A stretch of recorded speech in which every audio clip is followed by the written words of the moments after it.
জনৈক সাহাবা বিশ্ব নবীর দরবারে এসে বললেন, ইয়া রাসূলুল্লাহ, ইয়া হাবিবাল্লাহ, হুজুর আতিনি শাইয়ান, আমি গরিব মানুষ হুজুর, আমাকে কিছু সহযোগিতা করেন, আমাকে কিছু দান করেন। বিশ্বনবী বললেন, ও আমার প্রাণ প্রিয় সাহাবা, আপনার বাড়িতে কি আছে বলেন। সাহাবা বললেন, ইয়া রাসূলুল্লাহ, ইয়া হাবিবাল্লাহ, হুজুর আমার বাড়িতে দুইটা জিনিস আছে। একটা আছে ইয়া রাসূলুল্লাহ, হাবিবাল্লাহ, আমার জামা। আর একটা আছে ইয়া রাসূলুল্লাহ, ইয়া হাবিবাল্লাহ, আমার পানি খাওয়া হুজুর জগ। রাসূলুল্লাহ বললেন, ও আমার সাহাবা, ওই দুইটা জিনিস আমার কাছে নিয়ে এসো। সাহাবা ওই দুইটা জিনিস যখন নিয়ে আসলেন, রাসূলুল্লাহ সাল্লাল্লাহু আলাইহি ওয়াসাল্লাম সাহাবাদের মাঝে ওই দুইটা জিনিস এরকম উঁচু করে বললেন, ও আমার সাহাবারা, মাইয়াশতারি ইমামিন দিরহাম, এই দুইটা জিনিস কে খরিদ করতে চান? একজন সাহাবা খাড়া হয়ে বললেন, ইয়া রাসূলুল্লাহ, ইয়া হাবিবাল্লাহ, আমার প্রয়োজন নাই, তারপরেও আমি ওইটা খরিদ করতে চাই 1 দিরহামে। ইয়া রাসূলুল্লাহ, ইয়া হাবিবাল্লাহ, এই জন্যে খরিদ করতে চাই, আপনার বাবর হাতে হুজুর ওই দুইটা জিনিস ধরেছেন, সেই জন্যে আমি ওই দুইটা জিনিস 1 দিরহামে হুজুর খরিদ করতে চাই। নবীজি বললেন, না না, হবে না, এর থেকে বেশি লাগবে। মাইয়াস্তারি দালিকা হাদাইন, এর থেকে বেশি দামে কে কিনতে চান? মাইয়াস্তারি ইমামি দিরহামিন। আর একজন সাহাবা উঠে বললেন, ইয়া রাসূলুল্লাহ, ইয়া হাবিবাল্লাহ, আমি 2 দিরহামে ওই দুইটা জিনিস কিনতে চাই হুজুর। নবীজি বললেন, আপনি নিয়ে যান। সেই সাহাবার কাছ থেকে 2 দিরহাম নিয়ে জগ আর জামাটা বিশ্বনবী দিয়ে দিলেন। ওই 2 দিরহাম নিয়ে বিশ্বনবী ওই গরিব সাহাবাকে ডেকে বললেন, এই 1 দিরহাম আপনার বাড়ির জন্যে খাবার কিনে নিয়ে যান, আর আরেক দিরহাম নিয়ে আপনি একটা কুড়াল কিনে নিয়ে আসেন।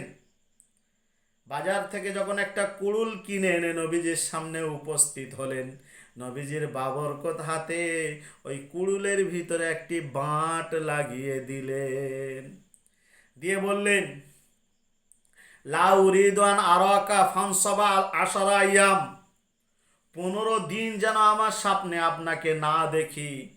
এই কুড়াল নিয়ে চলে যান জঙ্গলে, কাঠ কাটবেন আর বাজারে বিক্রি করবেন।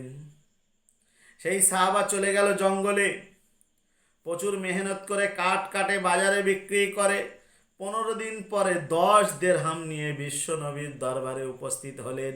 বললেন, ইয়া রাসূলুল্লাহ, ইয়া হাবিবাল্লাহ, আমার আর ভিক্ষা করার প্রয়োজন নাই হুজুর, আমি এখন পরিশ্রমী হয়ে গেছি হুজুর।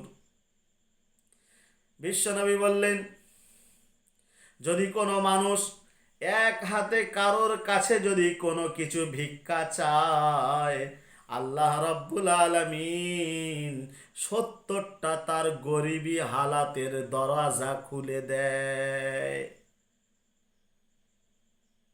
একজন সাহাবা রসুলের কাছে এসে বলছেন, ইয়া রাসূলুল্লাহ, হাবিবাল্লাহ, আমার কিচ্ছু নাই, একটি কম্বল আছে। বিশ্বনবী বললেন, কম্বলটি নিয়ে আসেন। আনার পরে নবীজি কি করলেন?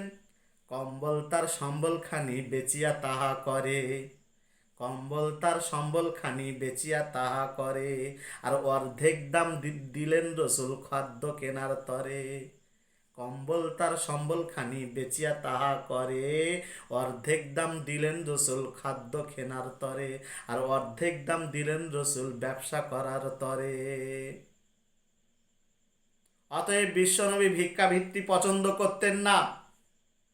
পবিত্র রমজান মাস আসলে বিভিন্ন জায়গায় আমরা দেখতে পাই, আমার মেয়ের বিয়ে, আমার ছেলের বিয়ে, আমার স্বামী ক্যান্সার, ছেলে ক্যান্সার, এইভাবে নানান ধরনের মহিলারা পুরুষেরা ভিক্ষা করে।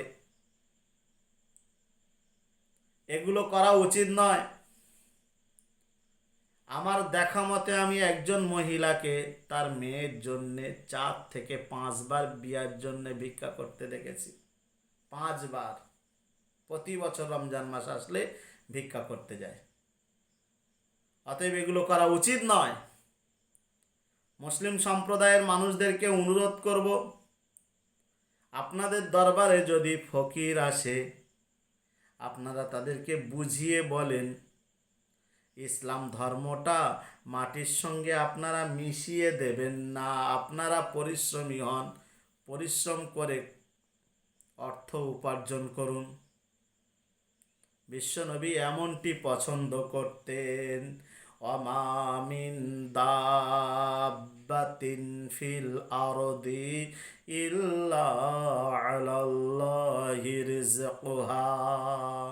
আল্লাহ রাব্বুল আলামিন যত প্রাণী এই পৃথিবীতে নিবেদিত করেছেন, গৃহীত করেছেন, প্রত্যেকটা প্রাণীর জীব দিয়েছেন আল্লাহ রাব্বুল আলামিন তার আহারও জুগিয়ে দিয়েছেন।